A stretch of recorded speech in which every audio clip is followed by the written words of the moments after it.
नमस्कार बच्चों, बीसीए वाले के इस ट्यूटोरियल में आपका स्वागत है, अभिनंदन है। और ये है क्लास 10 नहीं 9, ये है क्लास 9 का क्षेत्रमिति का 13.4 और ये 7वां नंबर प्रश्न है। ये प्रश्न बोल क्या रहा है, ध्यान समझिएगा कि चांद और पृथ्वी के व्यास के बारे में बोल रहा है। चांद और पृथ्वी के व्यास के बारे में बोल रहा है। चांद का व्यास पृथ्वी के व्यास के 1/4 है। मतलब चांद का व्यास, मान लेते हैं पृथ्वी का व्यास कितना है, तो पृथ्वी का व्यास हम ले लीजिए। पृथ्वी का व्यास की बात करें, पृथ्वी का व्यास हम d मान ले। क्या मान ले? तो पृथ्वी की त्रिज्या क्या हो जाएगी? त्रिज्या हो जाएगी d/, अरे होगा कि नहीं होगा? अब बोल रहा है चांद का व्यास क्या हो रहा है? चांद का व्यास पृथ्वी के व्यास का 1/4 है। पहले व्यास बराबर ही d/4 हो गया, तो r बराबर क्या होगा? d/4 गुना 2 बराबर d/8। यहां तक बात समझ में आया कि नहीं है? हमने किया क्या? पहले बोला कि पृथ्वी का व्यास अगर a है तो a का 1/4 चांद का व्यास होगा, है ना? उसका 1/4 चांद का व्यास होगा। तो अब दोनों पृथ्वी हो या चांद हो, कैसा है? गोला है। एक क्या है? गोला है। अब बोल रहा है दोनों के क्षेत्रफल का अनुपात निकालने। क्या बोल रहा है? अनुपात निकालने बोल रहा है ना। तो अनुपात बराबर लिखेंगे, अनुपात बराबर पृथ्वी का क्षेत्रफल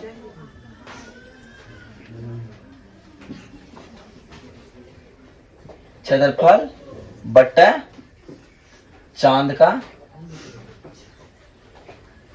क्षेत्रफल।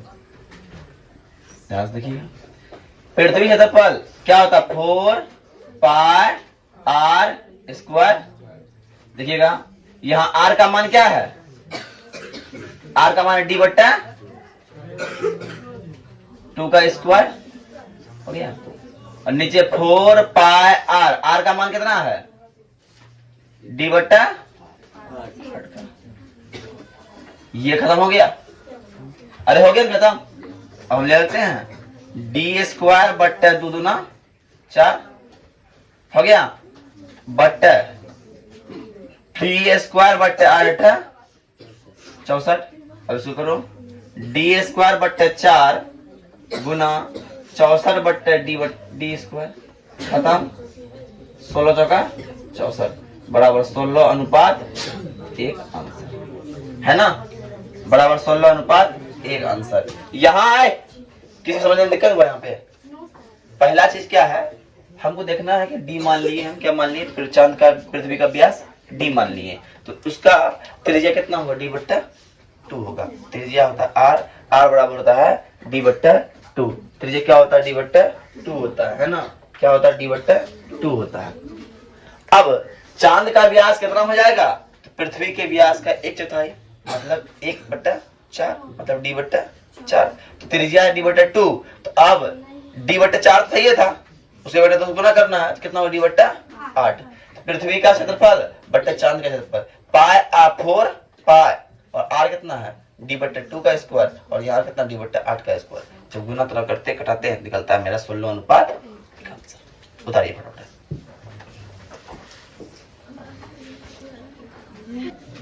देखिए ये जो 8 नंबर प्रश्न है ये बोल क्या रहा है, ध्यान समझिएगा।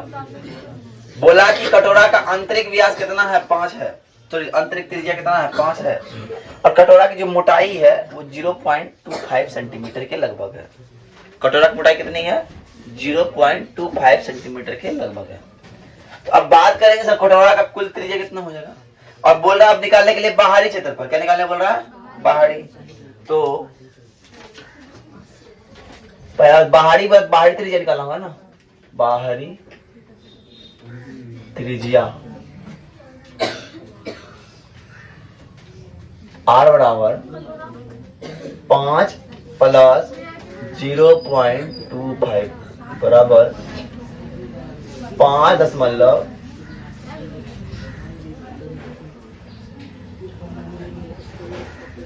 अब कटोरा की बात कर रहा है, कटोरा ऊपर से तो खुला हुआ है, पलट ढका हुआ है नहीं, है ना। तो कटोरा का अब वक्र पृष्ठ निकालना होगा, है ना। कटोरा का वक्र पृष्ठ क्षेत्रफल हो जाता है 2 पाई आर स्क्वायर। 2 का मान 2, पाई का मान 22/7, आर का मान 5.25 का स्क्वायर, है ना, 5.25 का स्क्वायर। ये हुआ। अरे होगा कि नहीं, जब इन सबको हम गुना करेंगे तो निकलेगा 173.25, 173.25 सेंटीमीटर। इसको गुना कर दो, कटा दो, कटा के देख लो, इतना ही आंसर आएगा, है ना। हो गया।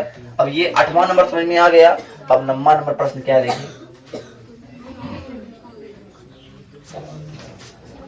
9वां नंबर प्रश्न है, एक लंब वृत्तीय बेलन त्रिज्या वाले एक गोले पर पूर्णतः पड़े हुए हैं, है ना। तो ज्ञात कीजिए गोले की पृष्ठीय क्षेत्रफल, बेलन का वक्र पृष्ठ क्षेत्रफल, ऊपर और प्राप्त क्षेत्रफल का अनुपात। ठीक, पहले बताइए। देखो, ऐसा चित्र दिया हुआ है कि जितना ऊंचाई का बेलन होगा उतना ही व्यास वाला गोला उसके अंदर रखा हुआ है ना।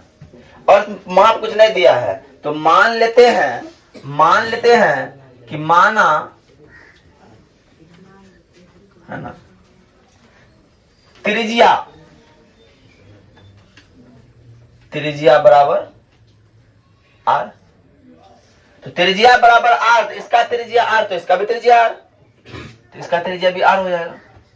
अरे होगा कि नहीं होगा। तो यहां पे गोला हो या बेलन हो, तो त्रिज्या क्या हो गया, आर हो गया। लेकिन आप बेलन का जो बोलेगा ऊंचाई ज्ञात करने के लिए, बेलन का ऊंचाई, ध्यान समझिएगा, बेलन की ऊंचाई की बात कर रहे हैं, ऊंचाई h की बात कर रहे हैं। तो ये कितना होगा, ये देखिए, एक आर यहां से, एक यहां से, 2r हो जाएगा। इसलिए हम बोलते हैं, क्या बोलेंगे, 2r बोलेंगे। अब पहला नंबर प्रश्न है कि गोले का क्षेत्रफल ज्ञात करें। क्या करना है भैया, गोले का क्षेत्रफल, ध्यान समझिएगा। गोले का क्षेत्रफल होता है 4 पाई आर स्क्वायर।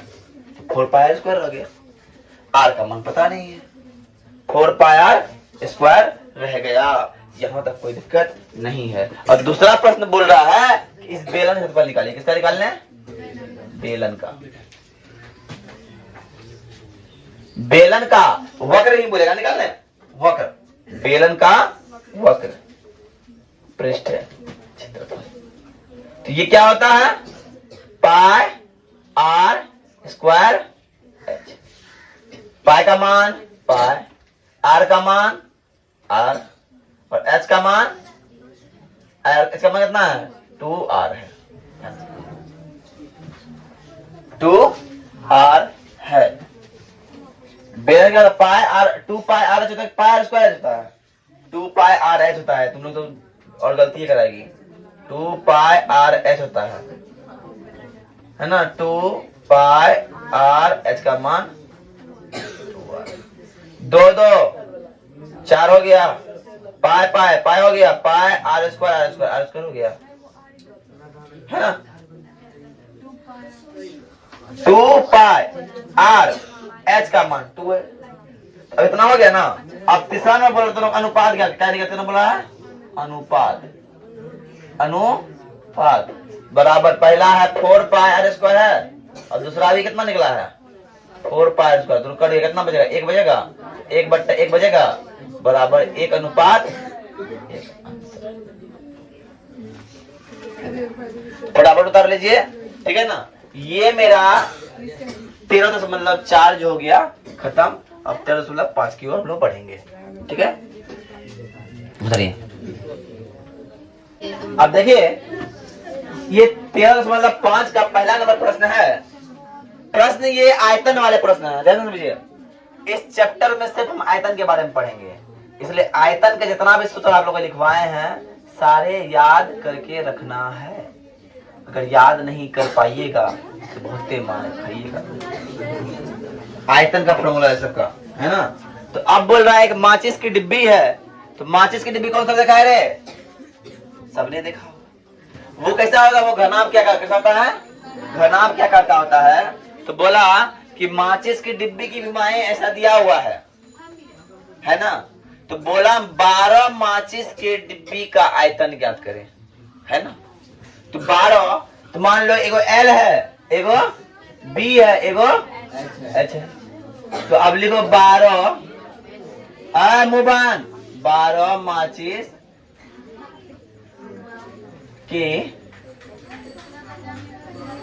डिब्बे का आयतन क्या होगा? 12 गुना एल गुना बी गुना एच, 12 गुना 4 गुना 2.5 गुना 1.5।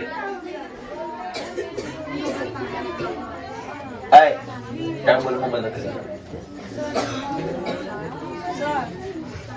अब ध्यान समझिएगा, अब ध्यान समझिएगा। 12 का 12 उड़ा गया, 2.5 गुना 4 10 हो गया, 10 गुना 1.5 15 हो गया,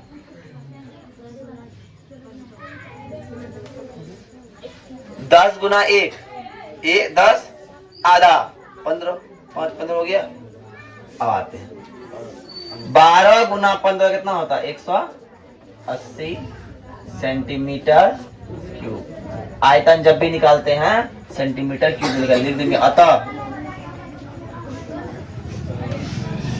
12 माचिस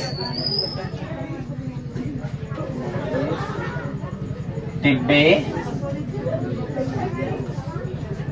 का आयतन 180 सेंटीमीटर क्यूब होगा। बात क्लियर? अब दूसरा नंबर प्रश्न क्या है?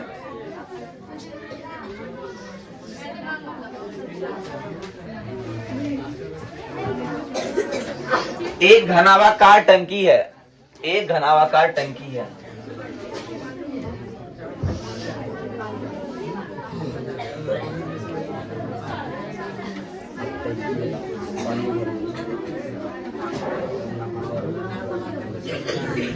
अब टंकी में क्या करता है गौतम? रोज पानी भरता है।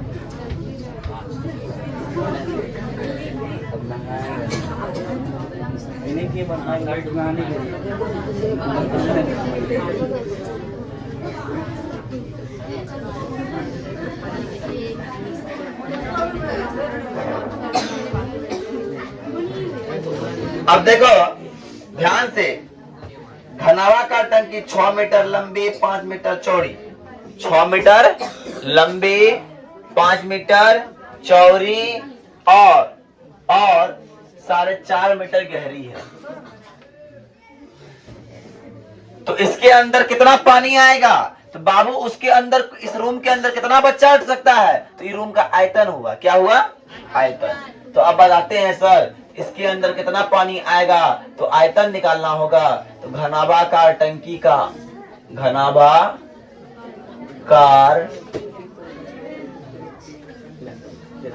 टंकी का, टंकी में है ना, टंकी में लंबाई दे दो 6, चौड़ाई दे दो 5 और गहराई बोलो या ऊंचाई बोलो।